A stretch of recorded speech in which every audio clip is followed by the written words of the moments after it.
Bueno, entonces en esta clase, que sería el último tema de la materia, vamos a explicar las ondas electromagnéticas, es decir, aquel comportamiento que tiene el campo eléctrico y magnético cuando varían e interactúan entre sí de forma tal que forman una onda.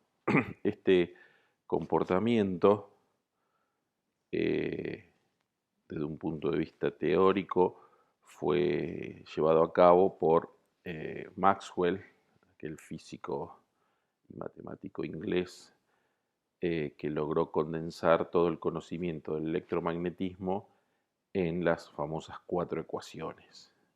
Esas cuatro ecuaciones son las que condensan todo el comportamiento del electromagnetismo y aparte contienen el comportamiento ondulatorio de las ondas electromagnéticas.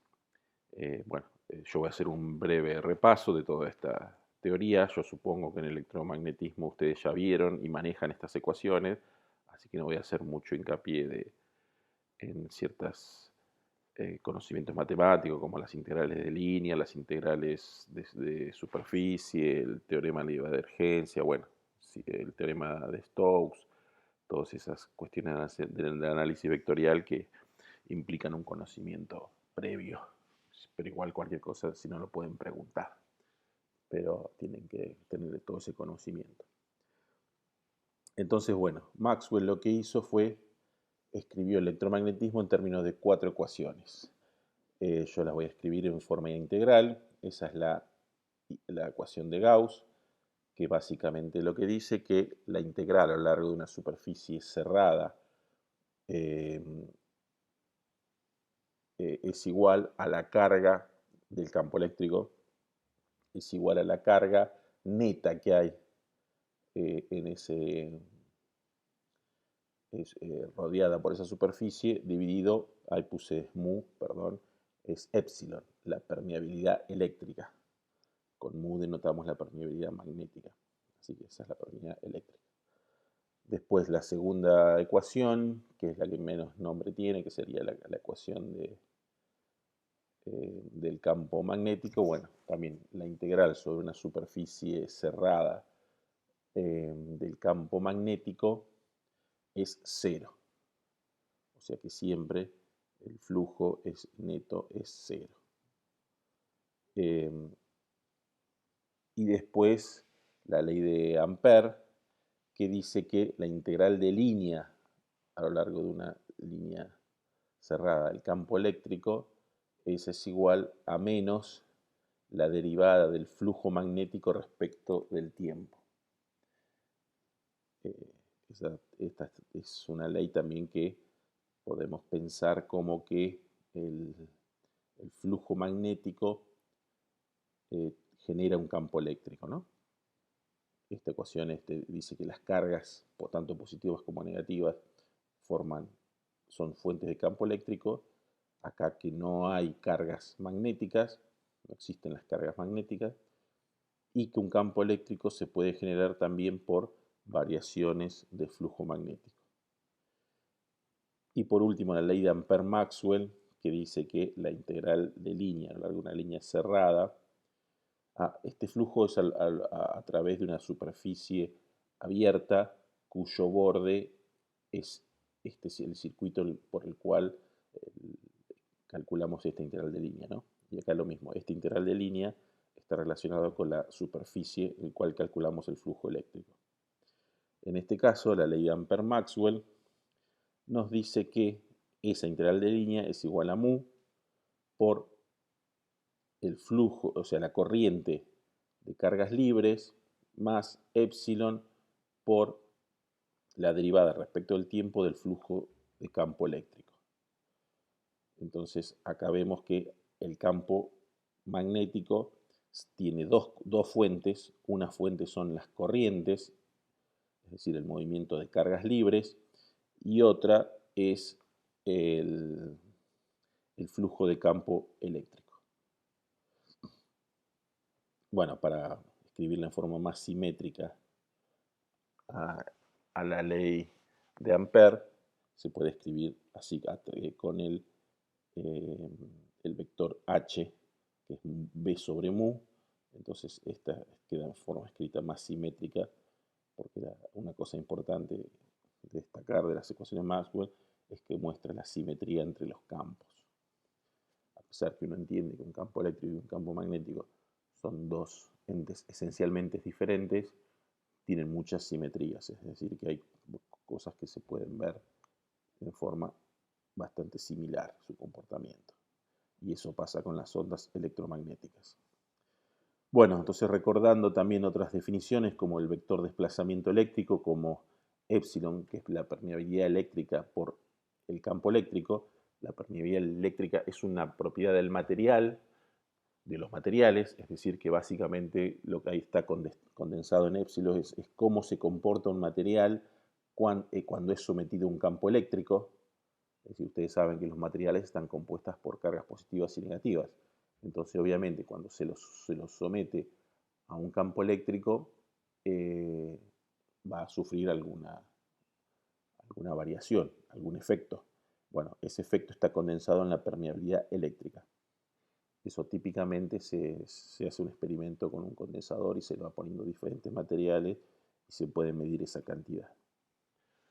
Bueno, lo mismo sucede con el campo magnético. El campo magnético B es igual a mu por H. El campo H tiene varios nombres, a mí me gusta decirle H directamente.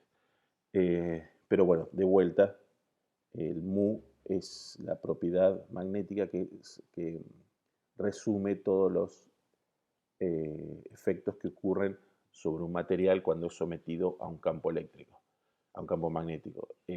Como ustedes saben, también todos los materiales tienen alguna respuesta magnética, aunque débil, porque los electrones tienen una propiedad que se llama el spin, y el spin es un mini campo, es un mini dipolo magnético, con lo cual siempre hay una respuesta a los, bueno, los protones también no tienen un momento dipolar magnéticos, o sea que esa es una respuesta que todos los materiales tienen. Y por último, la definición de la densidad de corriente, que ya aquí es la respuesta del material a un campo eléctrico cuando hay cargas libres. Es decir, cuando hay electrones libres, como en un conductor, se produce una densidad de corriente que es proporcional a ese campo, donde están fluyendo esos electrones, y la constante es la conductividad del material. Bueno, entonces cada una de las ecuaciones de Maxwell se pueden escribir en forma muy elegante, en forma diferencial. Es decir, la ley de Gauss se puede escribir como la divergencia de D igual a ρ. Acá claramente la forma esta de la divergencia de un campo vectorial nos dice que la divergencia es proporcional a ρ, es decir, que la densidad de cargas es la responsable de que aparezca ese campo. En cambio, la divergencia de B siempre es cero, con lo cual eso indica que no hay cargas magnéticas. Después la ley de Ampère, que el rotor de E es igual a menos dB a dt.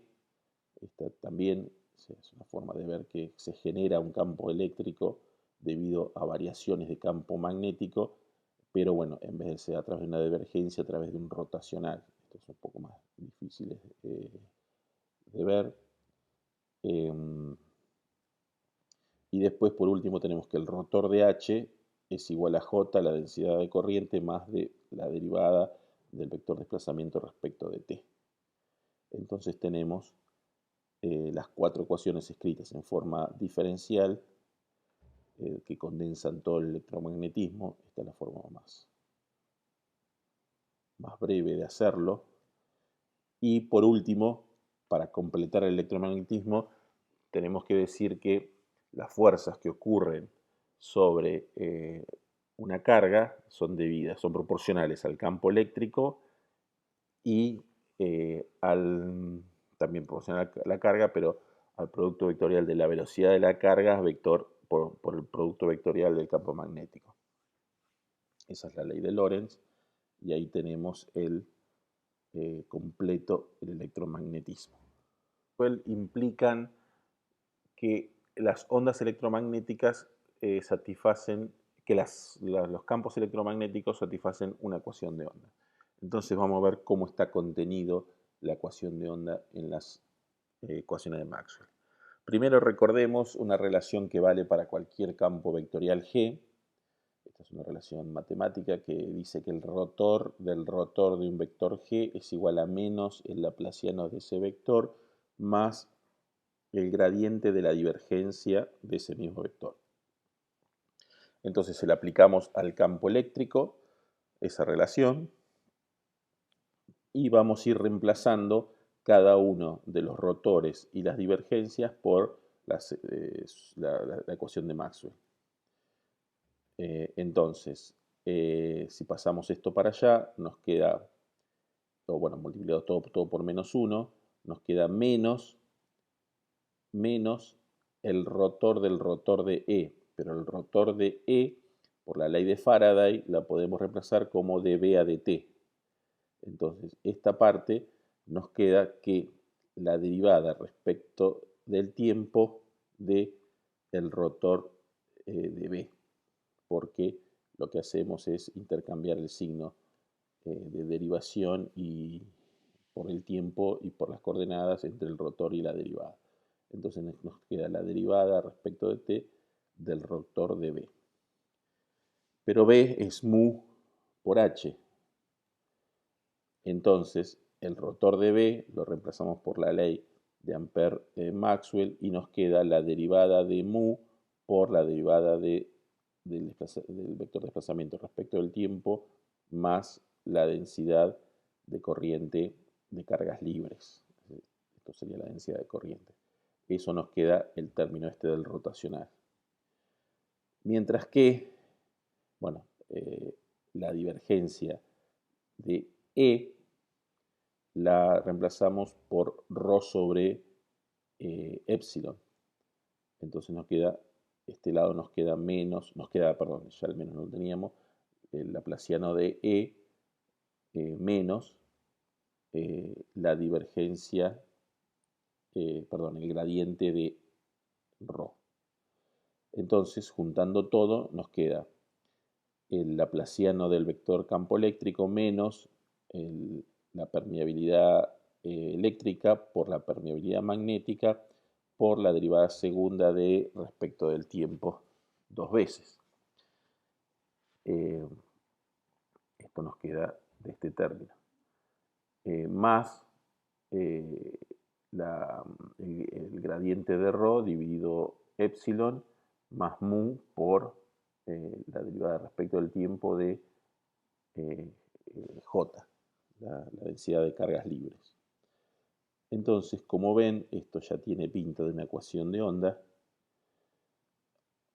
Así que suponiendo que no hay densidad de carga ni hay densidad de corriente, es decir, estamos en una región del espacio donde no hay cargas, básicamente, entonces este término es cero, con lo cual el primer término nos queda igualado a cero, con lo cual si pasamos para el otro lado, nos queda la derivada respecto del tiempo dos veces del vector campo eléctrico, va a ser el laplaciano del campo eléctrico dividido mu por E.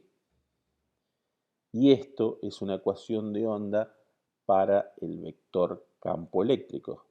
Recuerdan que cuando la ecuación era en tres dimensiones, la derivada segunda se convirtió en un laplaciano. O sea que hemos demostrado que en las ecuaciones de Maxwell existe un comportamiento ondulatorio de los campos electromagnéticos. Eso no quiere decir que cualquier campo electromagnético, eléctrico o magnético, sea una onda. No, lo que se llama la electrostática y magnetostática no tiene nada que ver con ondas, son campos independientes. pero cuando empieza a haber campos variables, ahí ya el comportamiento ondulatorio de esas ondas empieza a ser determinante.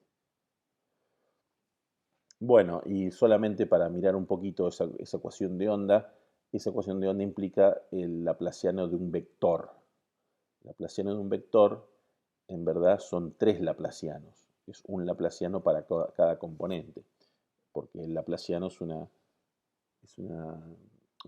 operador vectorial que se aplica sobre un escalar. Entonces tenemos el laplaciano de la componente X del campo, el laplaciano de la componente Y del campo y el laplaciano de la componente Z del campo eléctrico. O sea que es algo bastante complejo de calcular, pero supongamos un caso particular que es una onda plana, como siempre algo bien sencillo, que se mueve en la dirección de Z, es decir, que varía solo con Z. Entonces, si varía solo con Z, las derivadas respecto de X y respecto de Y son 0, y me queda una derivada segunda respecto de Z para cada componente. Entonces, en ese caso, para una onda plana en la dirección de Z, el laplaciano se transforma en la derivada segunda del campo eléctrico respecto de Z dos veces.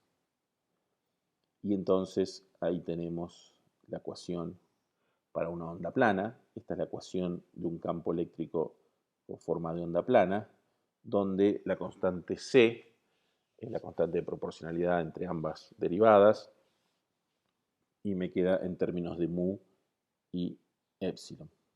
Tomando los valores de epsilon 0, bueno, suponiendo en el vacío, si suponemos una onda en el vacío, la permeabilidad eléctrica y magnética relativa son 1, entonces el C me queda 1 sobre la raíz de epsilon 0 mu 0. Entonces, epsilon 0, haciendo experimentos de electrostática, se puede determinar que es ese valor, 8,85 por 10 a la menos 12 faradio por metro, mientras que mu 0, otro experimento que se puede hacer haciendo magnetostática, es 4pi por 10 a la menos 7 Henry sobre metro. Esos son dos valores que se pueden determinar del electromagnetismo estático. Pero si nosotros hacemos, bueno, lo mismo ocurre con el campo, suponiendo el campo eléctrico, y se puede llegar a una ecuación para el campo magnético. Bueno, acá lo que le quería decir es que si uno hace esta cuenta, epsilon 0 y mu 0, y lo reemplaza acá y saca la raíz cuadrada, le da para C, la velocidad de propagación, la constante esta que sale de la ecuación de onda, da 299.792 metros por segundo, es decir, 300.000 metros por segundo. Eso es el valor de la velocidad de propagación de la luz.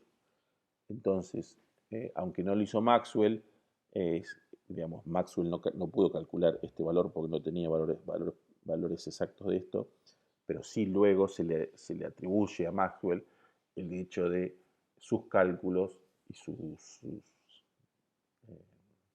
desarrollos teóricos tenía contenido el hecho de que la luz es una onda electromagnética. Es decir, con este cálculo uno tiene el hecho plausible de que tiene una ecuación de ondas electromagnéticas con la misma velocidad que se había medido por otros medios de la luz. Entonces se hizo el ensamble entre ambos mundos, como era la óptica y el electromagnetismo, y se llegó a la conclusión de que la luz era una onda electromagnética.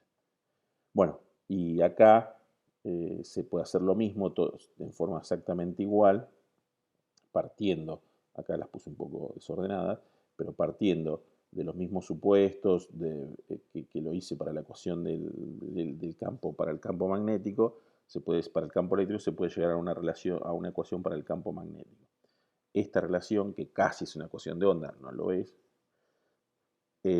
si J es igual a 0, sí ya se convierte en una ecuación de onda, y suponiendo un campo eléctrico un campo magnético de o de onda plana, se llega a la misma ecuación que acá. Entonces, como pueden ver, tanto el campo eléctrico y tanto el campo magnético en el espacio sin cargas satisfacen una ecuación de onda.